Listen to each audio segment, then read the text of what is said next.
নমস্কাৰ। আজি ভাবিছোঁ মই গাজৰৰ হালৱা বনাম আৰু এইকাৰণে গাজৰখিনি ৰুকি লোৱা হ'ল আৰু লগত ঘিউ দিম আৰু ঘিউ মই অনেক ঘিউ ব্যৱহাৰ কৰিছোঁ আৰু কেৰাহীখন গৰম কৰি লৈ ঘিউ দি গাজৰখিনি খুব ভালদৰে ভাজি ল'ম একদম কোমল হৈ যোৱাকৈ আৰু তাৰপিছত লাহে লাহে যিখিনি ইনগ্ৰিডিয়েণ্ট আছে সেইখিনি মই দি যাম আৰু তাৰপিছত এতিয়া মই ইয়াত গাখীৰ ব্যৱহাৰ কৰিছোঁ আমুল লিকুইড গাখীৰটো আৰু গাখীৰটো দি খুব ভালদৰে সিজাম আৰু লগতে অলপ পাউডাৰ গাখীৰটো ব্যৱহাৰ কৰিছোঁ যাতে খাবলৈ অলপ বেছি টেষ্ট হয়।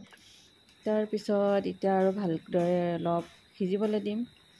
গাখীৰ কম হোৱা যেন লাগিলে আৰু সেইকাৰণে আৰু অলপ গাখীৰ দি দিলোঁ আৰু ইয়াতে মই দি দিলোঁ অকণমান ইলাচি গুড়ি আৰু এই বাদামখিনি সৰু সৰুকৈ কাটি লৈ মই তাত দি ল'ম আৰু ইয়াতে চেনি দি দিছোঁ মই আন্দাজমতে যিমানটো প্ৰয়োজন হয় আৰু প্ৰায় এইখিনি মোৰ হৈছেগৈ আৰু এইখিনি বাদামখিনি সৰু সৰুকৈ কাটি মিহি মিহিকৈ ইয়াত দি দিলোঁ ওপৰত আৰু ইয়াতে মই এক চুটকি নিমখ দি দিছোঁ। মিঠাত অকণমান নিমখ হ'লে খাবলৈ টেষ্টটো বেছি ভাল হয় আৰু সেইটো কাৰণে অকণমান দিছোঁ আৰু ভিডিঅ'টো মই ফাষ্ট কৰি দিছোঁ যাতে ভিডিঅ'টো বেছি দীঘল নহয় আৰু চায়ো যাতে বৰ নালাগে আৰু এইফালে মোৰ গাজৰৰ হালৱা ৰেডি হৈ গ'ল আৰু ওপৰত অকণমান বাদাম চিটিয়াই অকণমান গাৰ্নিচিং কৰি দিছোঁ যাতে দেখিবলৈ ভাল হয় আৰু গাজৰৰ হালৱাৰ লগত আমি খাম ব্ৰেডটো অকণমান ৰ'ষ্ট কৰি লগতে দি প্লেটখন সজাই লৈছোঁ আৰু এইফালে ৰেডি হৈ গ'ল আৰু আপোনালোকে এনেকৈ বনাই খাব পাৰে। গাজৰৰ হালৱা ছিজনত খুব ভাল লাগে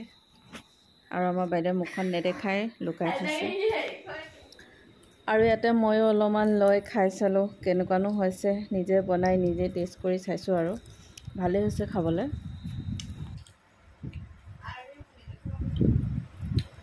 মুখখন নেদেখাই এনেকৈ ব্ৰেডৰ লগত খাব লাগিব মজা আৰু নিজৰ আন্দাজমতে মিঠা গাখীৰ দি দিলে হ'ল। মই মোৰ নিজৰ আন্দাজমতে দিলোঁ।